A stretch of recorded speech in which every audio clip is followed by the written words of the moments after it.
sa naissance. Et non, elle est hôtesse de l'air depuis 28 ans. Et à 40 ans, elle a cherché une alternative pour améliorer sa vie. Parce que hôtesse de l'air, c'est pas facile. C'est des décalages horaires, des vols longs, de la fatigue accumulée, etc. Et cette personne a un très fort pourquoi, c'est son fils Noah. Elle voulait vraiment se créer une vie pour profiter de son fils. Et elle a réussi à passer diamant en 9 mois entre mars et décembre 2020, c'est ça, quand le Covid a frappé et que l'activité aérienne a stoppé. À ce moment-là, elle a mis vraiment toute son énergie dans ce projet. Et moi, j'ai beaucoup aimé sa devise, c'est pour ça que je reprends mon téléphone pour la lire. No excuses, la vie est trop courte. Si tu es 100% all-in avec toi, tu pourras réaliser n'importe quel rêve, donc ne lâche rien. J'ai le plaisir de passer la parole à Linda.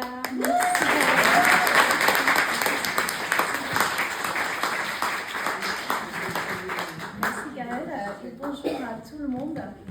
Je suis vraiment heureuse de venir ici dans le 9e parce que c'est ici, dans le 9e, à Pigalle, que mon histoire en France a commencé. Et moi, j'étais amoureuse de la France. Je suis née en Hollande il y a 52 ans. Et quand je suis rentrée au collège, j'ai choisi le français et c'est devenu ma passion. Et mon rêve, quand je suis venue avec mes parents à Paris, quand j'étais ado, j'ai vu la Tour Eiffel, bien sûr, j'ai dit à ma mère, mais je ne me rappelle plus après, maman, un jour je vais habiter à Paris, à Montmartre. Et quand j'avais 20 ans, donc j'étais en études de français, j'avais vraiment envie de parler comme les Français, c'était mon rêve. Et un jour, je me suis organisée, c'était en 93, il n'y avait pas Internet, mais j'ai trouvé un billet de bus, un aller simple avec un car de hollandais qui arrivait à Pigalle, à côté. J'ai pris un ticket de bus, mes parents m'ont déposé à la gare en Hollande. Et je me rappelle encore, les touristes, ils étaient super excités d'aller passer un week-end à Paris. Et moi, j'étais là, donc il n'y avait pas de téléphone portable, bien sûr, ça n'existait pas Internet et tout. Et j'étais dans le car, et j'étais dans mon coin, et j'avais quand même une angoisse quand même, avec ma valise. Et là, je me suis dit, oh là là, ça y est, je pars à l'aventure. Mais je me suis dit, je parle français, donc ça va aller, tout ça.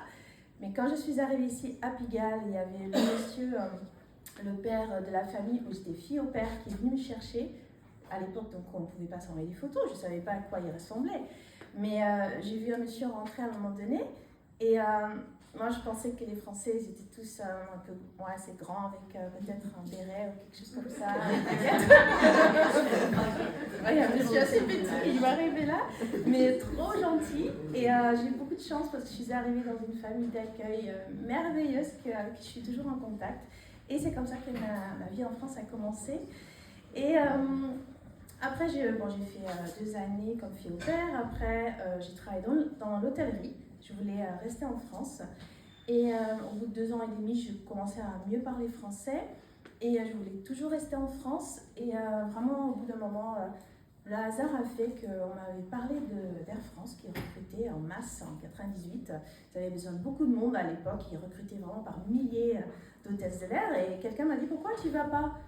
Et j'étais là, moi je ne suis pas française, pourquoi ils me prendront ? Et du coup, je me suis lancée quand même dans ce recrutement, mais j'y croyais pas. Du coup, j'étais hyper décontractée, parce que je ne croyais absolument pas. Mais j'étais embauchée en fait. Et là, je me suis retrouvée dans l'avion. Le premier vol, je voulais démissionner. Mais vraiment, je me rappelle, j'étais au fond de l'avion, je voyais toutes ces centaines de personnes dans le noir. J'ai eu une angoisse, une sorte de crise de claustrophobie. Je suis rentrée chez moi, j'ai dit, ce métier, c'est pas pour moi. Mais c'était à l'époque pas mon mari, mais voilà, mon conjoint, il m'a dit, mais tu peux pas démissionner, c'est vachement bien ton travail, tu te rends pas compte. Tout le monde voudrait être à ta place. J'ai dit, bon, ok, je reste. Donc j'ai continué. Au début, j'ai eu beaucoup de mal physiquement, j'étais sur long courrier. Mon corps, c'est là où je me suis rendu compte que ce n'était pas du tout un métier normal pour l'organisme, parce que j'ai perdu beaucoup de poids au début. J'avais beaucoup de mal avec les vols de nuit, j'étais beaucoup sur l'Asie. Mais bon, au bout d'un moment, le corps même, à travailler dans des conditions extrêmes, s'y habitue. Malheureusement, en quelque sorte, c'est pas normal, mais je me suis habituée à ça. Et finalement, j'ai trouvé mon rythme là-dedans. C'était quand même sympa parce qu'on partait une semaine à Singapour, à Tokyo, etc. Donc les 2-3 premières années, c'était chouette.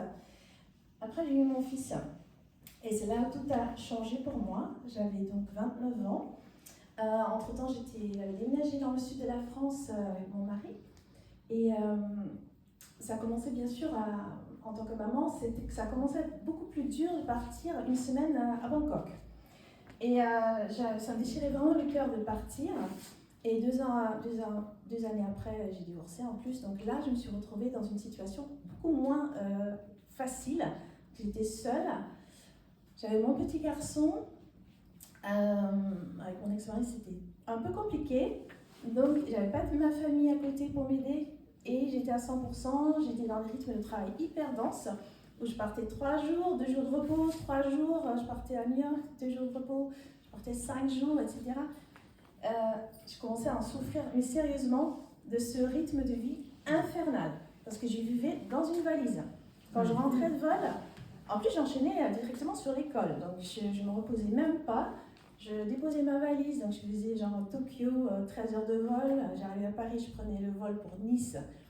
Je lâchais ma valise dans le salon, je me mettais vite en jean. J'allais chercher mon fils à l'école.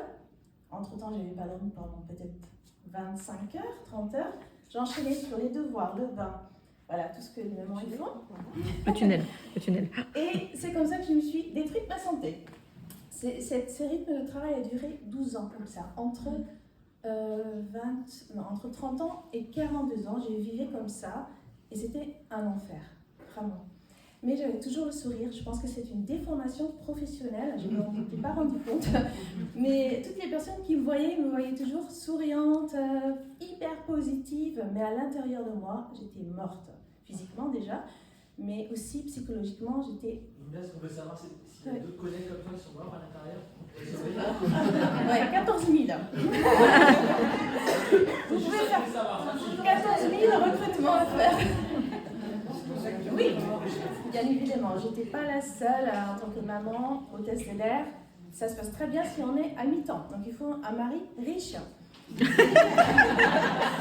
pas mon cas. Deuxième message. Faut pas divorcer. Voilà, ouais, j'en ai pas. Mais bon, je voulais ma liberté, mais ça m'a coûté un peu cher. Et à 40 ans, donc je vivais déjà depuis 10 ans, j'étais dans un rythme soutenu, mais intense. Je cherchais une solution. 40 ans, voilà, c'est vraiment une grosse remise en question. Et surtout, moi, physiquement, j'en pouvais plus. J'étais en burn-out, je pense, mais bon, je ne pouvais même pas y penser parce qu'il fallait bien rentrer de l'argent. Donc j'ai continué. Donc j'ai puisé dans mon énergie vitale, complètement. Et un jour, au yoga, une amie me dit « Linda, je démarre une activité dans la bien-être beauté. » Et moi, je dis « Ah, ça, moi, je cherchais vraiment quelque chose, mais je n'avais aucune idée de ce que je pourrais faire, en fait. Je voulais juste ne plus travailler pour un patron, je voulais plus qu'on m'impose des choses, mais je n'avais pas d'idée de ce que je pourrais faire. Et là, donc, elle me dit « Beauté, bien-être, santé, moi, ça m'intéresse, parce que j'ai un métier représentatif. » Je vais à la présentation, il y a le scanner, je me scanne à 18 000, forcément. Le monsieur qui m'a scanné, il m'a dit « Il fait quoi dans la vie ?» Je suis morte à l'intérieur. Je suis comme ça. Je suis hôtesse de l'air, mon courrier, j'en peux plus. Il me dit déjà prends le life pack. Donc j'ai tout de suite commandé le life pack, bien sûr. Et le lendemain, j'ai rappelé mon amie, ma meilleure amie quand même. Et je lui dis en fait, j'ai pas dormi de la nuit, mais il me semble qu'il y a un business là. Et j'aimerais le faire. Elle me dit non, toi non, tu peux pas. Et elle me dit non, tu peux pas faire ce business, t'as pas le temps. Je dis justement, mais j'en peux plus.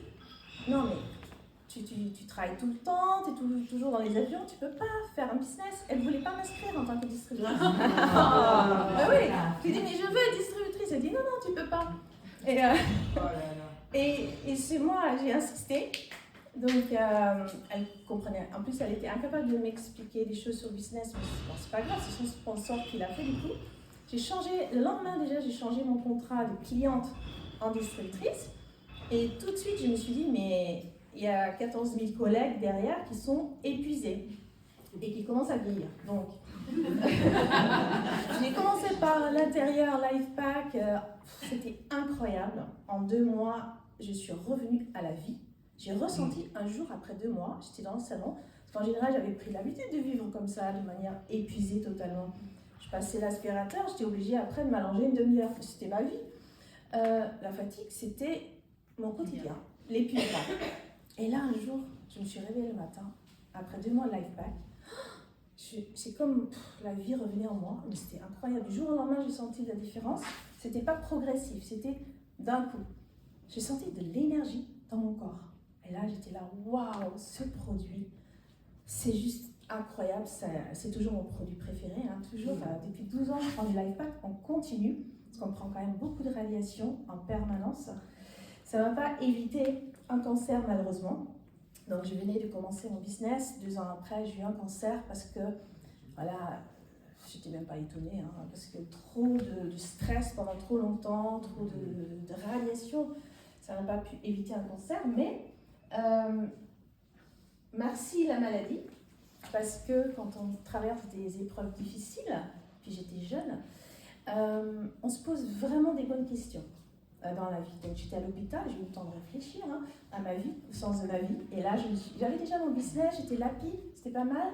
Je gagnais 1 000 € par mois. Et là, je me suis dit, Linda, là, t'es quand même, t'étais presque morte. Il est temps de passer à la vitesse supérieure. Allez, maintenant, plus d'excuses. Parce que des fois, j'étais là, oh, je suis happy. J'avais une grande vision, mais il me manquait des fois un peu vraiment de passer en 5e vitesse dans mon business. Et là, je me dis, non, maintenant, il faut y aller. Donc, j'ai accéléré. Et le Covid est arrivé.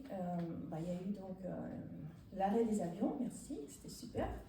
Et là, pendant 9 mois, j'ai suivi le système 7. Donc, ça, c'est vraiment important. Et moi, si j'ai un petit conseil à vous donner, moi, je ne l'ai pas suivi tout de suite. Et je pense que ça m'a fait perdre du temps.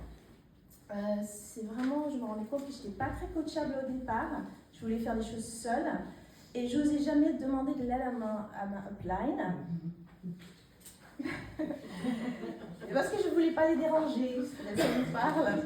Mais quand j'ai vraiment compris, au bout d'un moment, je me suis remise en question. Je me suis dit, ok, qu'est-ce qui t'empêche aujourd'hui de passer à la vitesse supérieure? C'était parce que je ne faisais pas les choses simplement. Donc moi, je pense qu'aujourd'hui, si vous devez retenir quelque chose, c'est vraiment faire les choses simplement. Shiva a parlé des objectifs. Bien sûr, l'objectif, le pourquoi, il doit vous faire pleurer. Moi, aujourd'hui encore, mon pourquoi, c'est toujours mon fils, c'est toujours le mettre à l'abri. Et moi-même aussi, bien sûr. Mais de lui laisser quelque chose, de vivre des belles choses avec lui. Malheureusement, moi, sur les plus belles années, où il était petit, j'étais beaucoup absente. Je ne peux pas rattraper ce temps-là.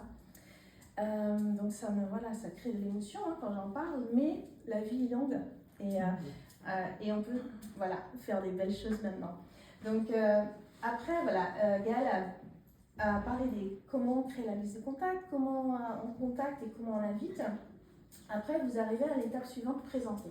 Donc suivez vraiment cette trame parce qu'elle est trop bien faite et c'est vraiment dans le but de pouvoir le dupliquer. Parce que notre business, on est payé sur 5 niveaux en profondeur. Donc si on veut développer un business durable avec beaucoup de revenus récurrents sur plusieurs niveaux, on doit dupliquer un système, une méthode de travail simple qui est duplicable. Et ça, c'est vraiment magnifique ici. Donc, comment vous présentez le business? Moi, j'ai envie de vous dire, faites ce qui vous passionne, qui résonne en vous. Est-ce que c'est par le scanner, le prisme bientôt? Vous avez envie d'utiliser ces technologies pour présenter votre business? Est-ce que c'est les technologies? Vous pouvez faire donc votre présentation de différentes manières. Je voulais vraiment vous montrer quelque chose de concret. Vous pouvez faire des rendez-vous. Ici, c'est chez moi.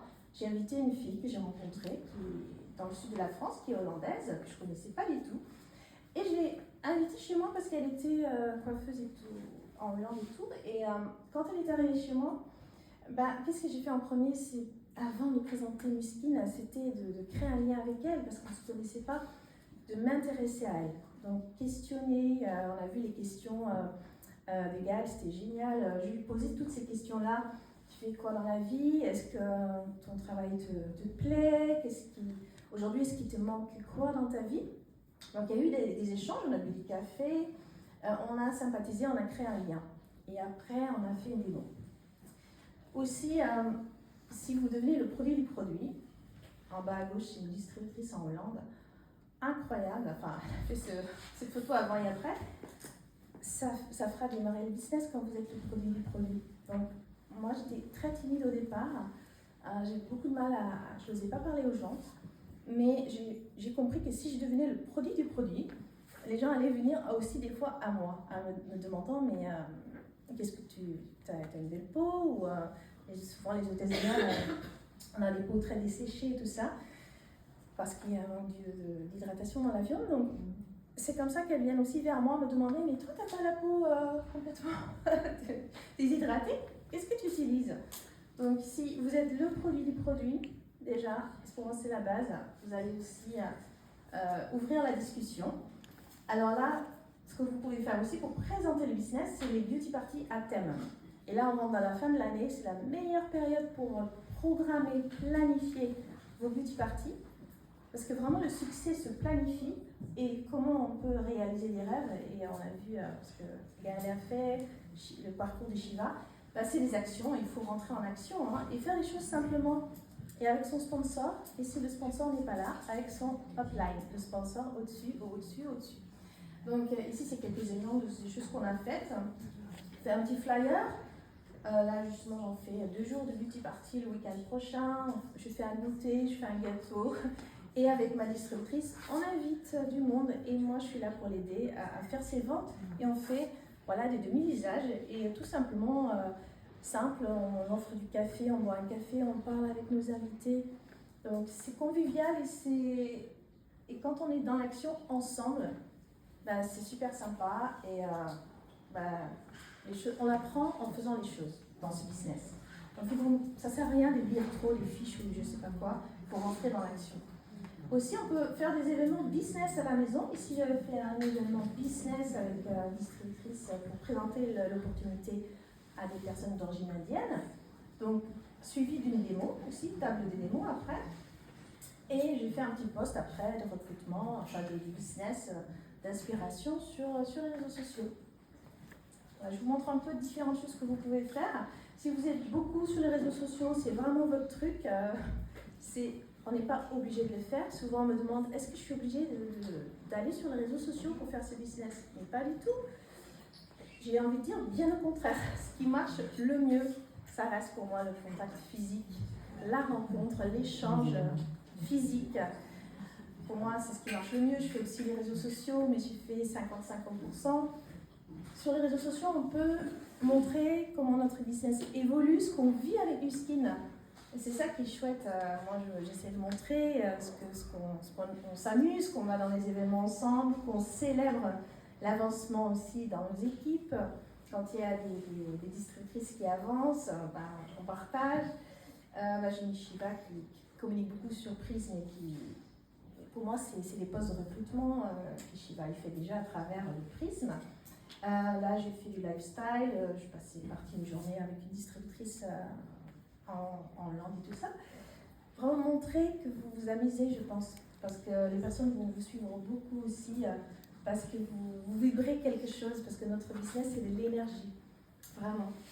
Alors, quand peut-être que vous êtes loin de votre sponsor, vous pouvez faire aussi, même si vous êtes prêt aussi, des présentations de business ensemble, à 3, ça marche super bien. Ça aussi, je ne l'ai pas fait au début, c'est un grand regret parce que c'est super efficace.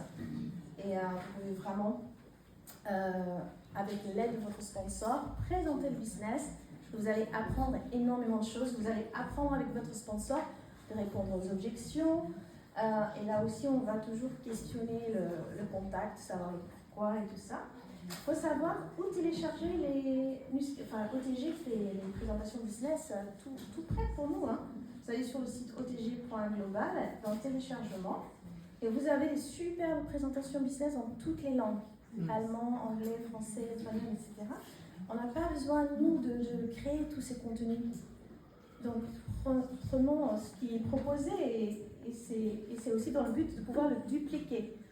D'accord? Si vous faites des superbes présentations sur Canva, des trucs hyper compliqués, c'est chouette, mais ça peut faire peur à certains distributeurs. Ils peuvent se dire, moi je suis pas douée.